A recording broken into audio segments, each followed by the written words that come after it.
Good afternoon. Thank you very much. Thanks for this opportunity. This situation reminds me of real life.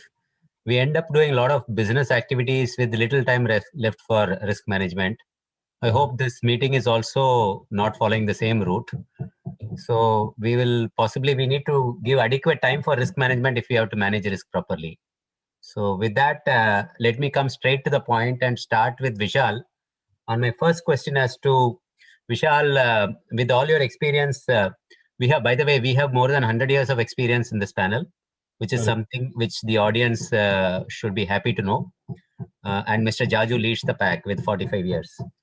So Vishal, coming to you, what are the new risks that one has to be cognizant of? And how does your company mitigate those risks? With that, if you can start, thank you. Yeah. So definitely, I think even in this forum and last 12 months, what we would have heard largely is there is an increased focus, or rather increased worrisome situation around the cyber threats because we are having employees out of corporate offices in various organizations who are working from home, and how secure the network is, how much your systems are exposed to the external threats. Because if we recall, in last 9 months, we would have gone through various news around the ransomware, the things attacking the system. And I think traditionally in India, we always thought we will never be exposed to it, because generally these news were more outside, and we always used to think that we are in a very protected environment, or we will not be facing all these threats. So for me, if I have to define, COVID-19 definitely has not added any additional risk to the existing ecosystem. But I think what it has led to is it has increased the threat to the existing risks which we already had, because we have started working outside offices in a remote environment. Now, if I go back, I think the good to have the entire financial community here. If we go back to the period prior to COVID, the traditional budgeting exercise, which I think each of the CFOs, finance directors, which they used to do along with the CEOs and CXOs, was driving the top line growth, and with the objective of, in every budget, how does the margin profile improves? What is the mix which the gross margin is supposed to drive? What are the investments required in the headcount, and challenging each investment, what is the productivity around each spend? And in those times also, the focus around IT was more around the infrastructure, how many machines, how many servers you will require, the need for digitization, which after the demonetization has picked up, how much you want to automate, how much, whether your on-premise systems need to be moved to cloud or not, what is the ROI against each spend. I'm saying typically we as finance folks have been raising all these fundamental questions when we used to do the budgeting exercise. But I think never we would have paid so much attention around the need for spending on the security tightening. I'm saying even in many organizations, you'll have the CIOs or the CTOs. When they present these budgets, we always challenge what is must to have, what is good to have. Are we overdoing things? Do we really believe that the security threat is there? And we, most of the times, we cut down on those expenses and we say, let's wait for the next year. And I'm saying that has been the budgeting mindset of we all as finance folks. But now, if we see last 12 months, the maximum night sleep which the CEOs or CXOs would have felt is around these cyber threats, because now we realize that this is an area of spend which cannot have an ROI, because once it hits you, it is largely going to have a business disruption to a major extent, which we are not prepared for. And that is why, if I see, even like many organizations definitely would have done many things around the security, whether it is phishing emails or spam emails. I'm saying implementing the Sophos email gateway, then educating employees on having strong passwords, or while employees are working in insecure Wi-Fi home networks, the need for educating them to have the passwords protected. And I'm saying that multi-factor authentication, in order to create any data leakages, VPNs became more, having its access became more frequent. Then educating teams to work around Microsoft Teams. Some organizations have also started thinking around having an information system auditor, and also investing around your vulnerability assessment and penetration testing sort of tools, in order to judge that how vulnerable the system is. So I'm saying the good thing which has emerged now, what we really believe is the sensitivity of the organization's leadership team towards the need to tighten and spend around the security systems. And I think this is a good thing, because going forward, I'm sure that entire every budgeting exercise is going to have spends being diverted towards these things, which are going to become very critical in driving the future growth. Yeah. Over to you, Samar. You are on mute. Samar, you are on mute. Yeah. Sorry. So very nicely summarized in terms of awareness, vulnerability, and also that spend that we should be really spending this amount, and companies are getting into the kind of spending. So let me just quickly come to Meeta on the next question, which has been kind of in my mind for a very long time. We always do a lot of automation, and we think that automation is improving our efficiency. But from the risk perspective, we also see that automation sometimes increases risk, sometimes mitigates risk. I would like your perspective on the role of automation and how risk is mitigated or increased by doing automation. That will be, thank you, Meeta. Yeah. Yeah, thank you, Mr. Samasavan. Great question. I think that's something which is top of the mind on all CFOs or even CXOs, right? When we embrace the digital age. So I think whenever we talk about increased automation, right, be it big data, predictive analysis, now there's robotics, machine learning, anything at all, right? Anything which governs, the digitization. Not just going in for that digitization or embracing that technology, also making sure that we have the right controls or the governance across that intelligent automation becomes a challenge, right? Because like you said, it doesn't just bring opportunities for lower costs or greater efficiencies or customer insights. It's also, bringing in new risks to the enterprise and the entire system. So just like a quick example, right? I think most organizations now are well versed and they know how to assess employee competencies and performance. But if I'm employing a bot, right, that's managing my collections, do we know what controls are needed to validate the bot? Whether it's functioning as intended, is there data integrity around that bot which is being maintained? That's where the risks come in. And also, right, in this increasing digital or automation age, the interdependencies are increasing. So for example, if I as ABI, right, my organization has a certain automated system, my vendors use it, right? My government stakeholders are using it, my shared services are using it. So it creates like a web of risk versus a risk only for a single entity, which is me.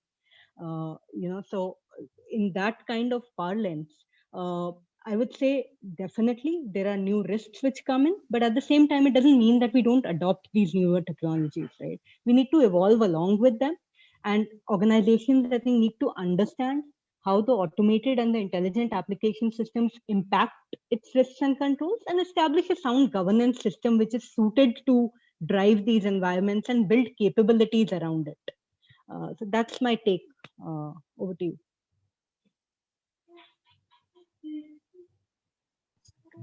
That's really a great answer. In fact, the key point is that there should be a governance, because we need to really know as to what are the types of risk. Now, I will quickly jump to Pratyush for the third question. I'll come back to Vishal later on your perspective on the same question. But Pratyush, this is a slightly different take on the kind of organization structure, because I've been hearing from various sources that now that with the increased level of risk, there is a need for a separate organization structure around the risk management. For example, roles like chief risk officer is gaining popularity.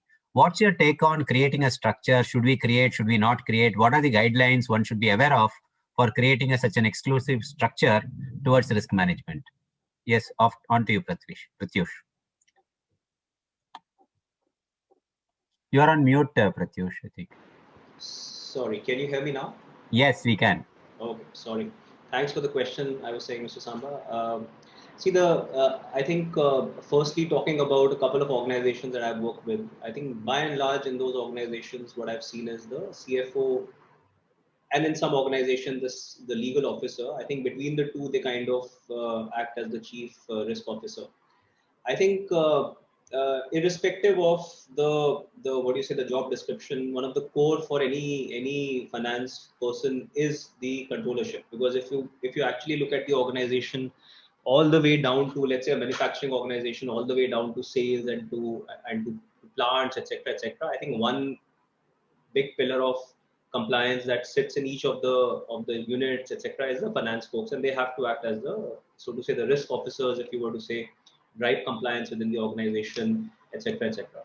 In our organization, I think it's between the CFO, and a little bit of it is also done by the legal officer. Between the two, we kind of share the responsibility of overall managing the risk in the organization and acting like a risk officer. Of course, we have our own internal controls and internal audit department, which helps us, and we take help from external vendors as and when needed. So it doesn't really matter, in my view. You can have a separate structure if that's the need of the hour. If the organization has so many risks that a person needs to be a dedicated person to manage the risk, it's a very complex organization, you may decide to have it. Depends. Now, in an organization like ours, which is Mondelez, about $1 billion of turnover, you can possibly have the CFO or the legal officer do it. But what's important is, irrespective of who's holding it, the CFOs have to take that lead of saying that, because they are the ones, like I said, the finance department is spread across the whole organization, and they can really control the ground level realities, which possibly sitting at head office, one will not be able to control. So the finance folks have to drive, so to say, value and compliance through the organization, through their function. And like I said, most of the organizations that I speak to or I know of, typically the finance guy doubles up as the overall risk officer, or the compliance officer, so to say, of the organization. The one thing that possibly we need to think of, which is not very clear, is the whole risk around the IT systems, like Vishal and Meeta spoke about. We are not the experts for that, for sure. Now, what can go wrong in the IT systems? I think somewhere the technology officer may also need to, their roles and responsibility may need to be defined to say that, listen, and it already is, by the way, because they all think, what can attack my systems, what can be the risk, what can be the loopholes, etc., etc.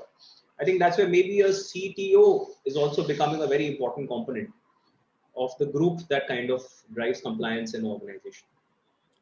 Very nice. Thank you. So what you're essentially saying is that it is not necessarily only the CFO who takes the can. Instead, it's an organizational responsibility. In some places, it is the chief legal officer. Some places, it's technology officer. They also share the risk. And depending on the complexity of the risk and the size of the risk, if there need be a separate structure, you can have one. Very great. Yeah. Because so with that segue, let me jump on to Mr. Jaju. I'll come back to Meeta and Vishal next round. Mr. Jaju, I would like to ask you two questions. One is your take on this particular aspect of the organization structure, and your overall take on how do I measure risk management returns. One is, first of all, do we need to really look at ROI for risk management? From what I heard from Vishal, he's saying that we have to spend anyway. Or is there a merit in doing an ROI for this? And do we need a separate structure? And please give your perspective. You have the maximum experience in this panel. Thank you, Jaju. Off to you. You are on mute. Can you unmute and then speak? Yes, now you have unmuted. Is that okay? It's okay? Thank you. Thank you very much. Let me connect to the theme of the conclave, and I will like to bring in my experience having handled this risk management practices for large corporates. But your specific point was that in new scenario, whether there is a merit in having a CRO. So let me share very quickly my perspective on this, because I believe no one single shoe fits for all. So what is important is you have to write risk management practices. That function brings that enterprise value or adds the value to stakeholders. So when we talk of a new scenario, let me first deal with what is emerging new scenario going to be post-COVID, let's say. Now gone is gone. Now new scenario in my mind is this VUCA is going to be more intensified. That's volatility, uncertainty, and complexity and ambiguity. It is going to be a scene of digital connectivity-led growth going forward. There is a change in mindset, whether global, local, local, depending on the needs and exceptions. There are changing business dynamics in a big way, like merger acquisition will be taken as a biggest driver for growth. Customer expectations will change now with regard to its logistics, supply process, choices, options, governance issues, New emerging risks like pandemic has become one of the new emerging risks like that, and changing business models. Now the whole logistics arrangements will be different, on-site, online kind of delivery systems. Having said that, first let me deal with that current challenges and anxieties and the purpose of this risk management. Risk management has been there for last even 300 years. But right now, there are different magnitude, dimension of challenges, anxieties in minds of CFO, CEO, and promoters. And with this, I come to a purpose of this risk management, which will decide how do we determine ROI and whether to go for CRO or it remains as it is with CFO. My first concern, Samba, is and participants, sustain and protect liquidity. I give enough importance to free cash flow. How do I sustain and protect my liquidity? Number two is business continuity. And what I mean, and it's a very interesting dimension as best on my study and studies made by Jagdish Seth. How do I insulate from leadership virus? I'm adding 4 different viruses, much more severe than coronavirus. Number one, in paucity of time, I'll just sum up that viruses. Organization comes in a denial mode that there is no new technology emerging. They deny that customer tests are changing. They deny that there is no fraud within their organization, and they deny that their financial disclosures are perfect. Matter of fact, they are not. So as a result of when they come in denial mode, organization start losing and destroying its value. Number two leadership viruses is arrogance. When organization comes in a mindset that we are smarter than others, nobody can beat us, or something like they discourage that younger ideas, I mean, that is kind of symptoms of arrogance. And third leadership virus I call complacency. Complacency means somebody is like, in the past, government has protected because of monopoly situation, because the organization lived under the blessings of the government. Could be television, could be one example, Doordarshan could be example, Air India could be example, like many, you know. And last and but not the list which got added in my list is 2008, is greed obsession. You know, in the justifying any financial, you justify every aspect, applying some kind of over leveraging, over trading, and everything goes well. And greed obsession has paid a big toll on the whole global economy. Now, third, my worry, anxiety is infected components of working capital. Though I have said in a very mild way, but believe me, many organizations suffer a big cost because their receivables, their inventory, and their payables go completely out of control and they are able to monitor. So that is why I call infected components of working capital and unrewarded cost.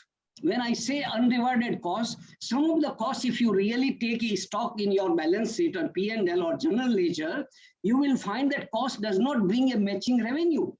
So one can talk of variabilization of the cost. One can talk what is the relevant and suitable cost, something like that. My fourth anxiety is retention and safety of physical, financial, and critical human resources. That is, these are the 3 great assets. And why I'm saying is that if you don't handle that, your market is risk, your market is at risk, your market valuation is at risk, and your HR capital is at risk. And last, my anxiety as a CFO is compliances to regulatory framework and financial reporting. Now, I take this also as a objectives and intent and purpose of any good risk management. Now, coming to who should do this and how it should be done. According to me, in my own assessment, you don't have to have at the helm a separate risk officer reporting to the board. It is given function of the CFO because CFO objective is also an integral activity of finance function. What is CFO's function? He has to have that strategy of preservation, optimization to prevent surprises. Is also function of CFO. He has to also support growth through certain value propositions. What? Reduce earning volatility. This is also CFO's function. Improve profitability is also contributory role of CFO. Enhance productivity is also contributory function of CFO. So it should be headed by CFO. Within that, he will draw support in a very, very harmonized and coordinated manner from IT officer, that in charge of information technology, legal officer, and one I suggest as a CR, what is called facilitator, that risk facilitator. Why it is required is then one can do in a very structured and methodical way to identify the risk, magnitude of the risk, frequency of the risk, and accordingly planning to be made for risk mitigation or risk management. The formula, universal formula we all know is ARAT. That is avoidance, that is reduction, that is assumption, and that is a transfer. I don't need to deal with that situation. Some risk you don't have appetite, better to avoid that. Some risk you can reduce through your process improvements, your quality improvements, and kind of things. Some of the risks you have to assume, like in business and marriage, you have to assume certain risks, inherent risk. And last is the transfer risk, like insurance, PVC clause, contract, and those kind of hedges, those kind of things. What I mean to say is that. Now, that's why I say that where you can afford to have one risk officer, it has to be finally aligned with company goals. He has to report to CFO, and CFO reports to the audit committee and board, and that compliance, regulatory compliance and purpose of company is met. Now I come to the second point quickly on this, is that how do you measure the ROI? Do I deal with in second round or right away? Because this is you can take a couple of minutes to answer this also. All right. So I leave one very magic mantra to benefit of audience, which I have coined myself. Of course, I've taken little help of Infosys model, is that success of finance function towards risk management is embedded in my coined word called LPS-PDG. What is LPS-PDG? Believe me, this is a beautiful mantra of any finance corporate success. L stands for liquidity. Make sure whatever you do, whether governance or your any function or risk management, your liquidity gets a prime importance. Number L, P stands for profitability. The profitability, I start with first business margin in form of EBITDA, then ROI, then PAT, those kind of things. Then S stands for sustainability. Having made the profit, will I be able to sustain my profits in times to come? That is important. Then one more P comes in my coin word, is predictability. Today what happens, we have just ended the year, but as a CFO, help of risk management, can I predict my business profile 5 years down the line, 3 years down the line, forget 5 years, 3 years at least, am I able to predict my business with regard to my orders on hand, my technology support, my patents on hand, something like that. And last is very important, equally is D, second last. D means de-risking. How have I de-risked my all this so that I am able to achieve? And finally, G hai, jo respect ka word hai, ultimately you are there to grow the organization, but profitable growth. So I repeat, LPS-PDG is the mantra which encompasses everything and everything. Now, how do you measure? According to me, if you don't measure, if you can't measure, you can't control. If you can't control, you can't sustain. If you can't sustain, you can't excel. So there are metrics. I have in my toolkit, CFO toolkit, there are financial tools and there are non-financial tools. Financial tools, I will not take much time because those are the all ratios and whatever you interrelate your debt, equity, your cost, your profitability, your ROI kind of things. But non-financial tools are important equally, which means what? Like your, how many new ideas or new trademarks or new intelligent, what you can say, intellectual properties you have developed for the company, brands, your knowledge capital, your customers connectivity, your IT information technology infrastructure, those kind of things are important. Your new product developments, your cycle times, your defect times, your consumer satisfaction index, your employee satisfaction index, those are the things which are equally important to measure the risk management. Thank you, Mr. Thanks a lot, Mr. Jaju. I will take some 1 minute to bring that So, how do you really see the value finally? That is important. So Yeah. value, you see that your investors will be willing to pay extra premium when you have a right risk management practices. For example, in case of North America and Western Europe, investors willing to pay 12 to 14% of stock prices. That is what extra value you make. Similar examples are elsewhere. In case of due diligence for merger and acquisition, if you have right practices, in the due diligence, your valuation get better accepted. So in a way that you really get paid for, if you spend some good amount of money even on risk management, it does not go unrewarded. What I'll do, I will just put a pause here. I will probably share my thoughts if I get further opportunity. Yeah. To share. Thank you. So since we started late, I'm just quickly coming to meet up for one last perspective. We have actually addressed 4 different topics till now. Just for the benefit of everybody, we talked about the new risks. We talked about the ROI. We talked about how the automation increases or decreases risk, whether we need a separate structure. So these are the 4. This is a new perspective I would like to get from Meeta in terms of the role of, we have internal audit and statutory audit in every company. So how does that role, these 2 roles, help the organization as well as the CFO to mitigate the risk? Meeta, if you can touch upon it in a few minutes, then I'll come back to Pratyush and then to Vishal. Thank you. Yeah, thank you, Samba. So definitely, right? I think we've spoken about it. There are definitely new risks. There is both merit as well as no choice in embracing these new, the new technologies and the digitization at large. So there are definitely questions on the future and the evolving role of governance and the kind of value that it will bring, right? And I think in this context, it's important to see automation, analytics, AI, whatever the form of digitization it may be, for what they are. And they're enablers, right? When, I don't know, 10 years back, 20 years back, when computers were about to come, we would have thought the same way, right? Possibly, will they replace or will they become enablers to add value? It's the same stage that we are in again, but with a different kind of a challenge at hand, right? I think as we move more into the digital age, data governance and the control culture kind of becomes more important because the controls become more and more embedded in the automated systems, right? Not to say that a level of professional skepticism should not remain. The CFO and the finance function plays a key role, both in embedding a data-driven control culture, as well as making sure that there is a good enough skeptical mindset and assurance that is coming towards it. So the risks are not going to vanish. It's just the type and the nature which is going to change.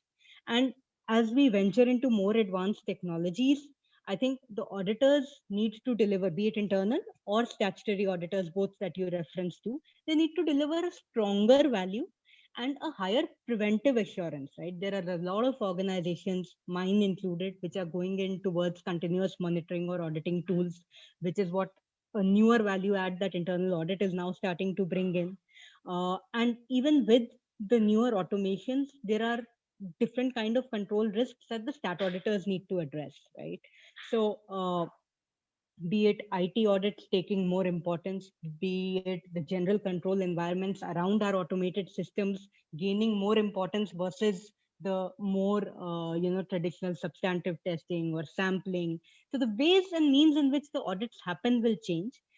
They will also in themselves embrace a lot of data-driven audits and automation-based audits, but the overall value of these second and third lines of defense and the general requirement of these audit functions or these assurance functions existing doesn't go in place as far as I'm concerned. So they're there to stay. They definitely need to evolve themselves as a next generation function where they deliver higher value, maybe via continuous monitoring and better risk control. And possibly the focus will shift from being more past focused to being more front focused or forward looking. Very nice. I pick on 2 words, what you said, continuous monitoring and forward focus. So yes, these are the 2 critical words for the audience, please. Now let me quickly jump to Pratyush for his thoughts on ROI. If you can add to, because Mr. Jaju had a whirlwind definition of PDS and LPS PDG, which is very nice. Liquidity, profitability, sustainability, predictability, then growth. What is D for? I have forgotten. De-risk. De-risking, yeah. So these are the 6 things which he said. What's your view, Pratyush, on the ROI model for risk management? Yeah, I think firstly on the risk and the, so to say, the cost benefit analysis, I think I agree with Vishal. At the beginning, he said it's very difficult to put a ROI to it, right? Because when things go wrong, there could be infinite cost of not being compliant. Your reputation, your existence can come in question. So I think it's a non-negotiable investment, I would say, not even a cost, in an organization which wants to have a sustainable long-term model. You have to be compliant. You have to have systems and processes which are talking to the law, which are talking to the external environment, which are protecting you from external threats, etc., etc. I think in terms of the benefits that you get, more than the ROI, I think the benefits of being a compliant organization, if we look at it that way, there could be multiple, right? And the innumerable benefits. The first and foremost being that you are looked at as an organization which evokes trust, and you can look at the stock market and see the multiples of organizations just on trust, how much it changes, right? From a where the stock market feels that the management is not doing anything wrong and they're a trustworthy management, etc., etc. The multiples just for those companies would be something which is you can't put a value to it, right? And it's only and one wrong case comes and you see what happens to the multiples of those. That itself tells you the value of driving a compliant culture in an organization. It gives you competitiveness because with the compliance you are able to control your costs, you're able to stop leakages, you're able to spend your money more efficiently, you're able to scan the market more efficiently, you're able to get the most value for your organization. So obviously it gives you competitive advantage. It discourages any non-compliance within the organization externally. You have to also realize that in an environment where you're very competitive and you're competing with other companies, if 9 companies are very compliant and they're on the ball and you're not, then you will obviously end up losing at the end of the day, and you'll possibly end up paying more money. You may have frauds, etc., more in the organization. I think overall your legal costs are controlled. So to me, I think, and the dichotomy of this whole thing is, if you are a very risk, so to say, focused organization, compliant, investing in the right places, ultimately your cost of managing risk goes down as an organization, right? Because you are there and you kind of. So I think very difficult to put a ROI to it. The downside could be infinite, and the upsides also, by the way, could be infinite if you're a very compliant organization. Yeah. I used to use a word called LOF for automation ROI for any projects coming for automation. Internally in my company, I used to use the word LOF, which is basically leap of faith. So somewhere around that, I think even for risk management, we use the word LOF, like your ARAT model or LPS PDG. Now coming last question, again, it's a repeat question to Vishal. On the automation, what is your view on the risk appetite of automation? Is the risk going up, going down? How does automation help in mitigating risk, and what is it that your organization is doing? And with that, that will be the last question. And then I will have a rapid fire question, which will be a surprise question for all of you. So please be prepared. Thank you. Okay. Yeah. That's the risk we'll take. Yeah. So before I just address this, I echo what Pratyush said. I think any good organization needs to always look for growth which is competitive, growth which is profitable, and growth which is compliant. And that is where I think till past we always believed that a compliant organization cannot have a ROI on the compliance cost. But now post-COVID, we are realizing that the investment which we have to do in security also cannot have a ROI. Because if typically finance folks work with a ROI model and they question the IT guys, I'm sure that organizations are going to become more vulnerable because they'll take a backseat and they'll not want to go and seek the budget on it. I'm saying it's a very tricky thing, and generally finance folks who take care of the entire P&L and delivery of results have to be now mindful going forward of promoting this culture of investing in security. Otherwise the organizations can be as vulnerable, and they may see a value erosion in the long run. Yeah.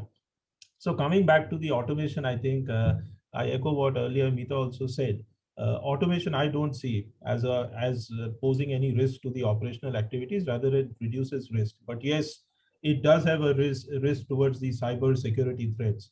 And so, what is also important, like in last 1 year, in last 2 years, because I'm a portfolio company for a private equity, and generally it's a high pressure environment always to deliver value. And I'm saying, but the fundamental things in last 2 years, the way we transformed this Indian company, promoter driven to a private equity, whether we invested in Concur, we invested in ERP, SAP HANA across the organization, whether we invested in machine learning, artificial intelligence, and predictive analytics on the sourcing, on the receivable side. We implemented freight management systems to track your delivery of shipments. We implemented e-sourcing platforms to have a better price discovery and many more. But in all automations, we realized that they are always, these are things which definitely give you ROI in the first year of the payback also, because the amount of efficiency which you drive, it's a self-funding. After that, the improvement in efficiency, the optimization of headcount, and your core focus of CFO or his direct reports, going away from non-core functions into the strategy, makes sense for the organization. So to me, any automation project itself is always pays back in the first year. It's always a more of a self-driven. In terms of risk, the fundamental thing is with which partners you are dealing with. What is their integration platforms? How much threat their platforms may have, which may be vulnerable to their systems. I think the quality of the partner with whom you partner for integrating various functions in automation becomes more critical, because otherwise, as I said to the first question, if we are focused towards investing in security, then I'm saying it gives a boost to your automation exercise. And if you have a better compliant vendor, ideally everything is a win-win situation for any corporate. Very nice. Very nicely said, Mr. Vishal. I hope Mr. Jaju is there, because I wanted to ask him this rapid fire question. That's a common question for everyone. Mr. Jaju, are you there? I think. Okay, so let me then start with Pratyush. So we have discussed quite a few topics now, starting with automation, starting with the chief risk officer, starting with ROI, starting with what are the new risks and everything. Pratyush, if you were to just summarize in one sentence, that there are many actions which we have talked about, which a CFO can take. Based on what we discussed in the last 30 minutes, if you can say, what is it that if they have to do one action, if the CFOs have to take one action, what is it on this topic you want them to take? Then I will come back to Mr. Jaju. Pratyush, you please start. Next, I will ask the same question to Mr. Jaju and then Meeta and Vishal as well. Yes, talking specifically risk management, right? Sambha? Yeah, on risk management, what is the one takeaway which you want the audience to take after this 30 minutes of discussion? Just only one point, maybe in 1 minute or 30 seconds, if you can summarize. One action. I would say invest in technology. Invest in technology. Wow, that's short and sweet. Mr. Jaju, you can't be shorter than that. Oh, that's really 2 words, but I will say make this as a part of DNA in the organization. Okay, make this as a part of DNA in this organization. Fantastic. DNA, understood. DNA basically. So invest in technology, make this as a part of DNA. Who wants to go next, Meeta? Yeah, I think I completely echo what Pratyush said, right? You have to say something new. Of course, I will add to it. Yeah, so I think definitely, right, invest in technology, but also, in the spirit of what we're discussing, risk management, define, your own risk appetite and your organization's own thresholds, right? It has to be an intelligent and informed investment into technology. So that kind of captures both risk and ROI that we all spoke about. Yes. And last, thank you very much, Meeta. And the last from Vishal. Yeah, short answer. I'll take 2 things. One is definitely promote as much automation, because otherwise you will be behind the competition. And secondly is invest in security without thinking about the ROI. That will be very nice. Leap of faith. So you are LOF, which is my take as well. Thank you so much, everyone. It's been really a pleasure talking to all of you. Thanks a lot. Sorry if we have exceeded the time limit, but thanks a lot. It was a great discussion. Thank you.